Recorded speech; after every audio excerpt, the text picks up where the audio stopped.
पौधारोपण के साथ साथ उसके संरक्षण की जिम्मेदारी भी उठानी चाहिए। शिव के गुरु सौरभ को जन जन में स्थापित करने हेतु साहब श्री हैनानंद जी के कदम से कदम मिलाकर चलने वाली हम सबकी दीदी नीलम आनंद जी के जन्म दिवस के अवसर पर पिछले वर्ष 27 जुलाई 2022 को ये नीम का पेड़ लगाया गया है। उसके संरक्षण के लिए पेड़ के आसपास छोटे छोटे जंगलों को यानी उसके आसपास के जगह को थोड़ा साफ करके बांस को काट के उसे छठी बनाकर उसके बाद कील ठोककर एक फ्रेम तैयार किया गया। इस फ्रेम से पेड़ को घेरा गया ताकि पेड़ सुरक्षित रहें, जंगली जानवरों से बचा रहें। इसलिए पौधारोपण के साथ साथ उसके संरक्षण की जिम्मेदारी भी उठानी चाहिए, अन्यथा आपकी मेहनत बेकार जाएगी। साहब श्री के निर्देश के अनुसार सभी शिव के शेष शिष्यों द्वारा हर वर्ष वृक्षारोपण कार्यक्रम चलाया जाता रहा है। अब जब साहब श्री और दीदी माँ अपने शरीर में नहीं लेकिन उनके बताए मार्ग पर हम सब चल रहे हैं और आजीवन चलेंगे। दीदी साहब को प्रकृति के प्रति असीम लगाव था। वो अपने जीवन काल में भी हमेशा प्रकृति के संरक्षण के लिए प्रयासरत रहें। दीदी के जन्मोत्सव के अवसर पर वृक्षारोपण करें एवं उसका संरक्षण कर हम दीदी के प्रयासों को आगे बढ़ाने का काम करें। शिव की पूजा ही प्रकृति की पूजा है और हम सब तो उनके शिष्य हैं, इसलिए हमें तो गुरु के गुण अंगीकार करने ही हैं। प्रकृति के संतुलन को बनाए रखना मानव के जीवन को सुखी, स्मृत व संतुलित बनाए रखने के लिए वृक्षारोपण का अपना विशेष महत्व है। मानव सभ्यता का उदय तथा इसका आरंभिक आश्रय भी प्राकृतिक अर्थात वन वृक्ष ही रहे हैं। हम सभी हमारी पूजनीय दीदी नीलम आनंद जी के अवतरण दिवस पर पूरे भारत और इससे बाहर भी पौधारोपण कर दीदी नीलम की स्मृति को अपने जेहन में स्थापित करने और अपने शिष्य भाव को और प्रागट करने का प्रयत्न कर रहे हैं। वैसे भी हमारे गुरु शिव स्वयं प्रकृति का अयन करते हैं। पूर्व के वर्षों में भी हम सभी ने पौधारोपण किया है, अतः आप सभी से अनुरोध होगा कि उन पौधों की भी सुधि एक बार ले लें कि वो किस हालत में हैं।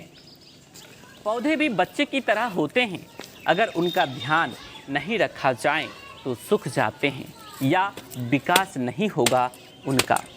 आपके पूर्व में लगाए गए पौधे अगर अच्छी अवस्था में हैं तो उन पौधों की तस्वीरें अपनी व्हाट्सएप ग्रुप या सोशल मीडिया पर साझा करें ताकि अन्य गुरु भाई बहन जागृत हों और समाज में भी एक संदेश जाए। हम सब की ये साझा जिम्मेवारी है कि प्राकृतिक का संरक्षण करें। साहब श्री भी कहते थे कि सांसें हो रही हैं कम, आओ वृक्ष लगाएं हम। अपने गुरु महादेव साहब दीदी की दया और आशीर्वाद की कामना के साथ सभी को प्रणाम।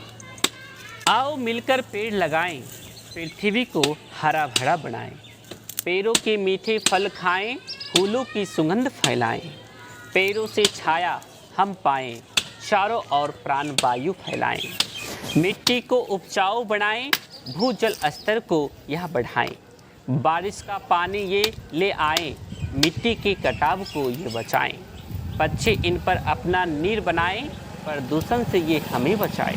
जब पेड़ों से लाभ इतना पाएं तो मनुष्य अपने स्वार्थ के लिए इन पेड़ों को क्यों सताएं। इनके संरक्षण की कसम हम खाएं, आओ मिलकर पेड़ लगाएं, आओ मिलकर पेड़ लगाएं। आओ सुनाओ अपने जीवन की कथा, नाम है पेड़, दूर करता हूँ सबकी व्यथा।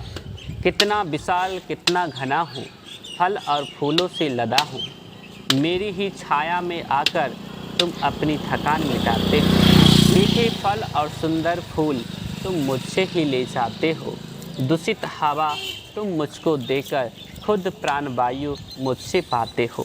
अपने ही जीवन के आधार पर तुम फुलहारी जब बरसाते हो, मुझसे ही मेरा सब कुछ लेकर तुम दर्द मुझे दे जाते हो। देता हूँ बारिश का पानी, हरियाली मुझसे पाते हो। करता हूँ इतने उपकार, फिर भी सहता तुम्हारे अत्याचार। पेड़ होते हैं सबसे न्यारे, मत बनो तुम इनके हथियारे। देते हमको खुशियाँ सारी, फल फूल हवा और छाँव निराली। करते हैं धरती का श्रृंगार, फिर भी करते तुम इन पर प्रहार। करते हैं हम पर उपकार, आओ सुने इनकी पुकार। जीवन का है यह आधार, पेड़ लगाओ बारंबार। भाई बहन, इसे ज़्यादा से ज़्यादा लोगों के बीच शेयर करें ताकि दूसरे लोग भी इसे सुने, देखें, जानें और समझें। चैनल पर नए हैं तो सब्सक्राइब करें चैनल को, ताकि नई वीडियो सबसे पहले आपको प्राप्त होगा। शेयर, सब्सक्राइब एंड लाइक, आप सबों को मेरा प्रणाम। भाई बहन, इसे ज़रूर से ज़रूर लोगों के बीच शेयर करें ताकि सभी को ये प्रेरणा मिले कि पौधे की रक्षा करना बहुत ही ज़रूरी है, जिम्मेवारी है। क्योंकि वृक्ष लगाने के साथ साथ पौधे की रक्षा भी, संरक्षण करना भी हम लोगों को करना चाहिए। आप सबों को